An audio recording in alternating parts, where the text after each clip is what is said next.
How y'all doing? Hold on, let me see something.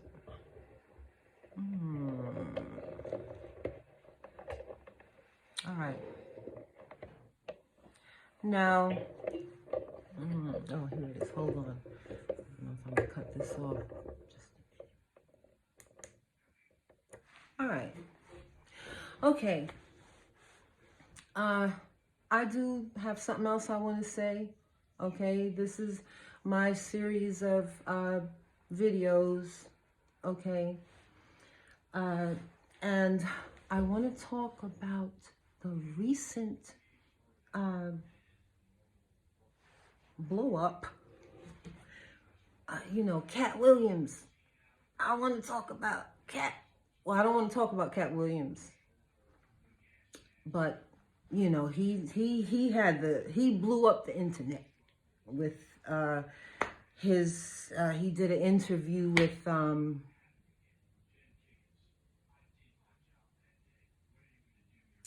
Shannon Sharp. Okay, but I'm gonna tell you, I want to thank Katt Williams. I want to thank Katt Williams. Okay, I want to thank you, Katt Williams. I appreciate you. And I just want to say thank you, okay? Because Katt Williams actually sort of gave me the courage or the something to say what I'm going to say, okay? To say what I'm going to say. Because, I was kind of stumped, okay? Because usually when I speak or something, I really don't like talking about people. Okay, that's not a thing that I do. I'm not a gossiper. I don't have the gift for gab. I don't mean, oh, you know what he said, or you know what she said, let me tell you what happened. I don't waste my time with that. Okay? But on one of my pages, okay, where I talk about Lourdes the mother. Lourdes the mother. And I was kind of stumped because I wanted to tell a story, but I kind of didn't. And I was kind of stumped because I'm like, how do I tell this story? Okay, how do I give this message? How do I give this message? And then here came Katt Williams. Here came Katt Williams.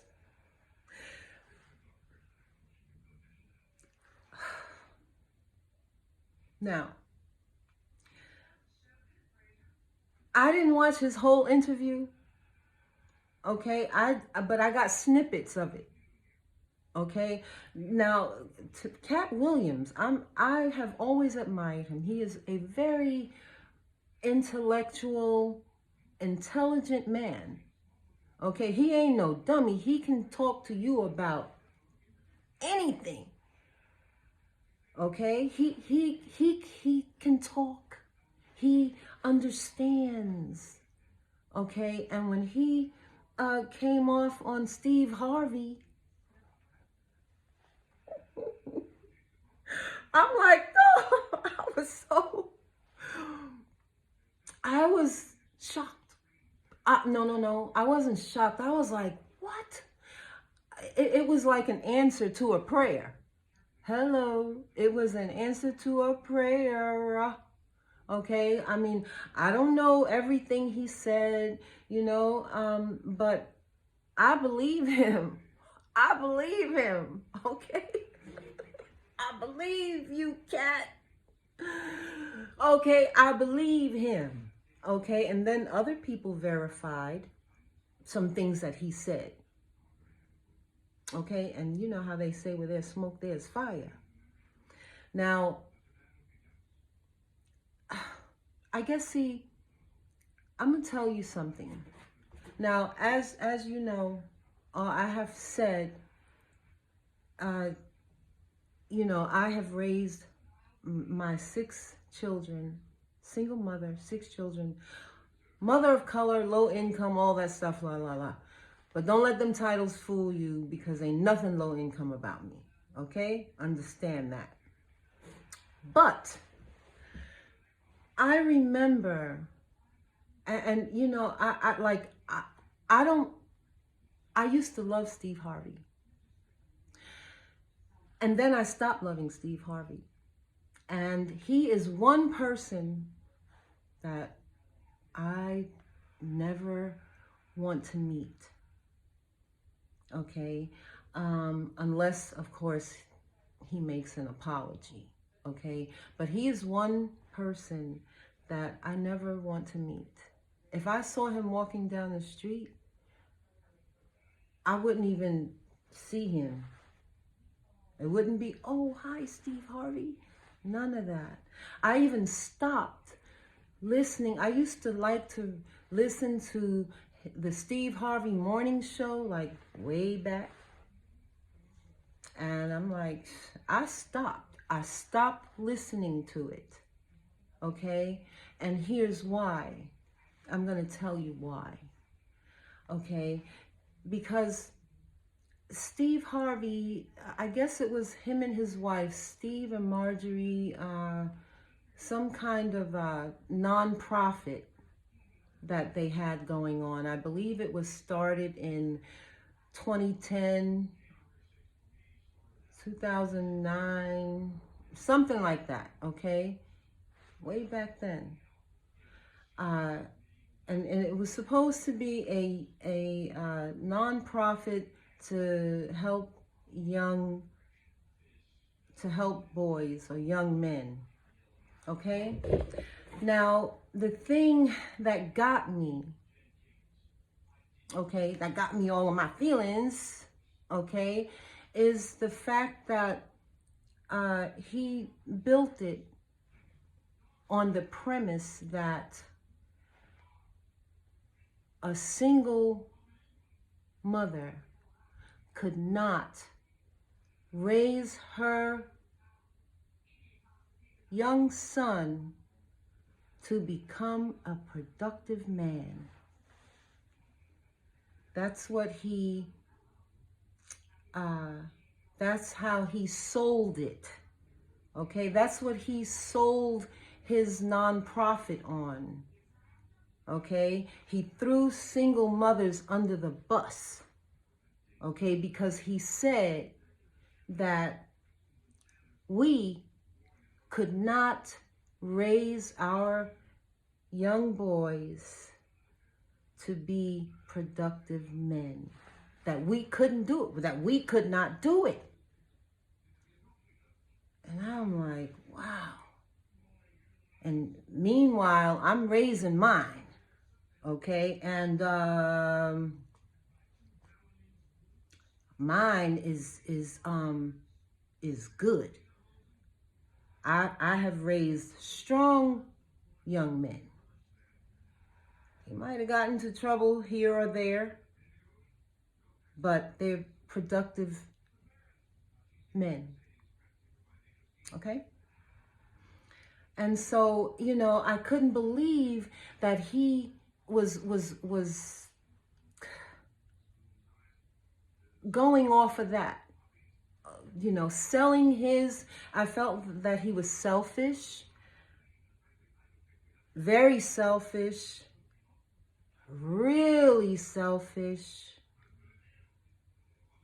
because like I said, he threw us under the bus by putting out into the world, echoing to the world, to our communities, that these single mothers are incompetent, that they can't do it, that they cannot raise their little boys to become productive men. They just can't do it.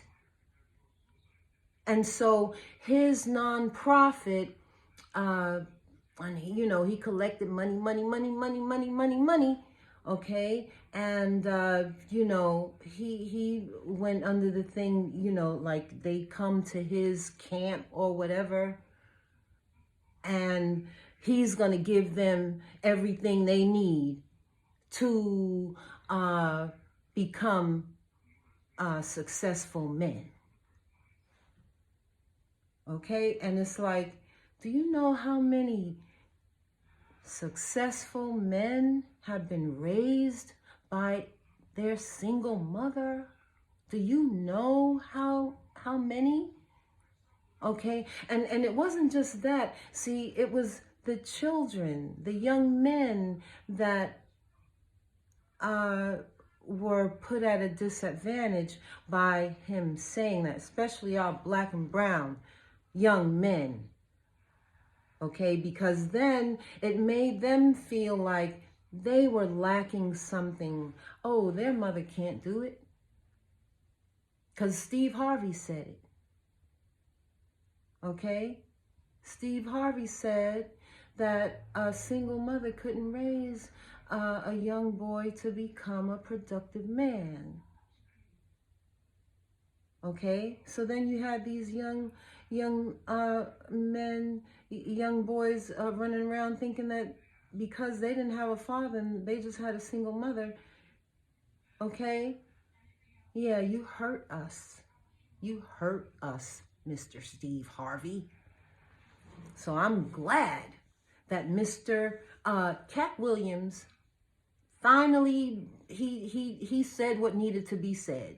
Okay? Because what he was saying, you know, he wasn't attacking him. You know, he didn't call him a bald-headed buffoon. Okay, he wasn't calling him a dumb, stupid, ugly, this and that. That was not an attack. That was him speaking to his character. Okay, that the things that I heard that Katt Williams said about Steve Harvey were merely speaking to his character. Okay, and not only do I not like Steve Harvey, I don't like his friends. Okay, whoever they are, if you are a friend of Steve Harvey, I don't like you either. I don't like Steve Harvey. I don't like his friends. And I just told you the reason I don't like Steve Harvey, because he threw us, I feel that he threw us single mothers under the bus. How dare you? Okay, now, and the reason I don't like his friends, like, I don't really know who his friends are, okay, because I don't know him.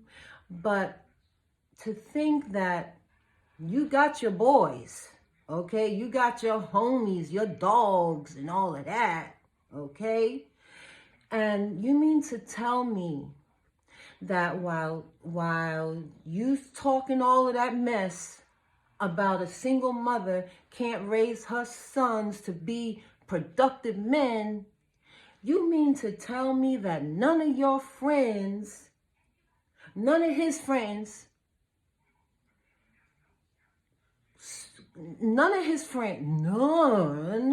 friends gave him a call and said, hey man, you know, can't you change that a little bit? Can't you check? Because, you know, that don't even sound right. That don't even sound right. All these men out here that have been raised by single mothers and are successful.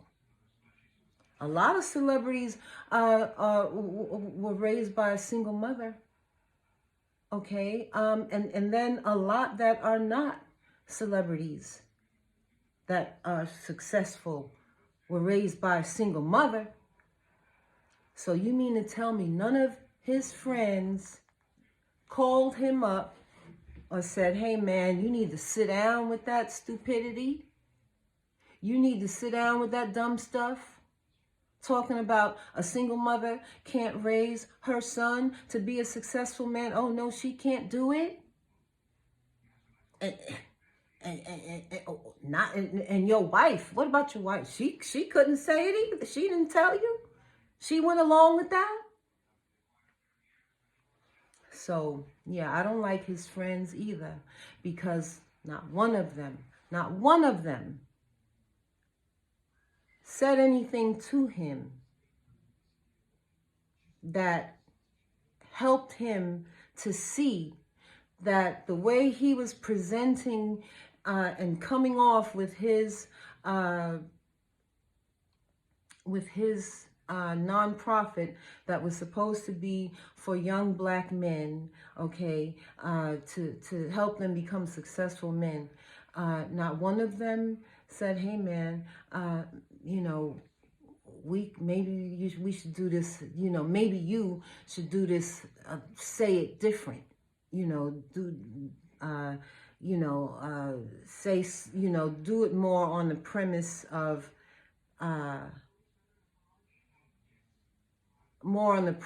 that you're helping,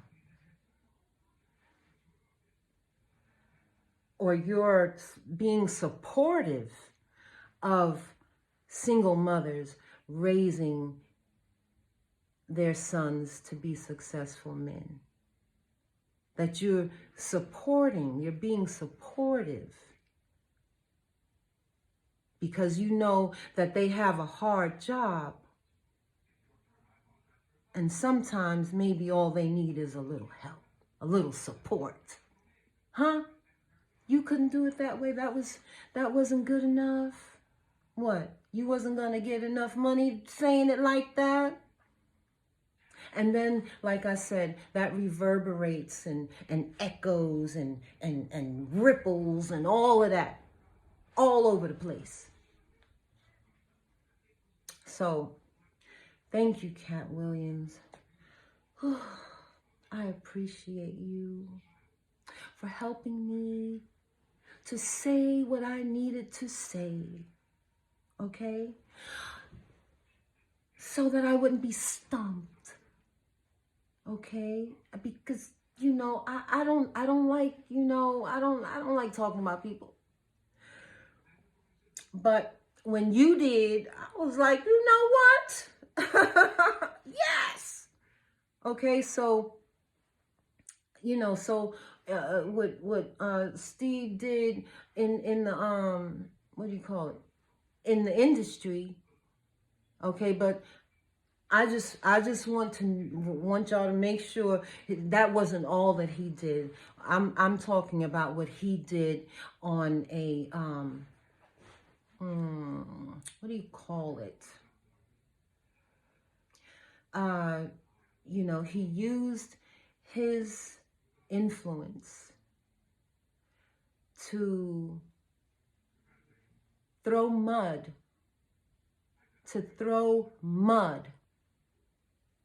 on single mothers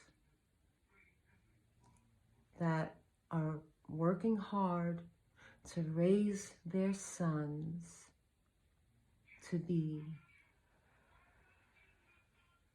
young men that are productive. Okay? So, anyway, that's all I got to say about that. I wouldn't want to meet Steve Harvey or his friends, because I don't like any of them. I wouldn't want to. I stopped. I loved the Steve Harvey morning show. Made me laugh. Hee. Okay, I'm dancing. You know what I'm saying? Okay, he was playing, he had the jams, you know what I'm saying? But I stopped listening. I stopped. I'm like, ew. Okay? I don't even listen to the radio station, period. 95.7 RMB. I don't even listen to it no more. Okay? That's where I'm at with it. I don't even listen to it anymore. And I loved 95.7 R&B.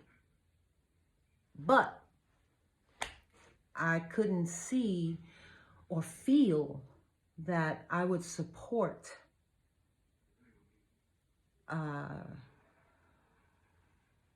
that, because they heard him saying it too. Okay, they didn't say, hey, Steve, maybe you know. No. Instead, they gave him a false sense of being a big shot, and he's not. He's morally lacking, morally decrepit. Okay, that's all I can say. I mean, I wish him well and all of that. I hope he does better going forward and into the future. Okay. So, anyway, I don't know when you're going to hear from me again. Okay. I don't know. Okay. I'm not pressed about it. I'm not pressed about it. When you see me, you see me. That's it. Let me see. I have, I do post on my Facebook page, The Hypothesis of Getting Over the Love Hump, 99 plus 1 Ways, my book. Okay. And it's a good book. It deals with, I mean, maybe the title is misleading, the love hump. A lot of people think, I'm talking about my love life or how you can help your love life. I mean, but you can be I can be talking about a love life, but that's not all. I'm talking about having mental peace and understanding of yourself, of ourselves, okay? And that is the path to mental health. Okay? So, anyway, I gotta go now, all right? But you take care.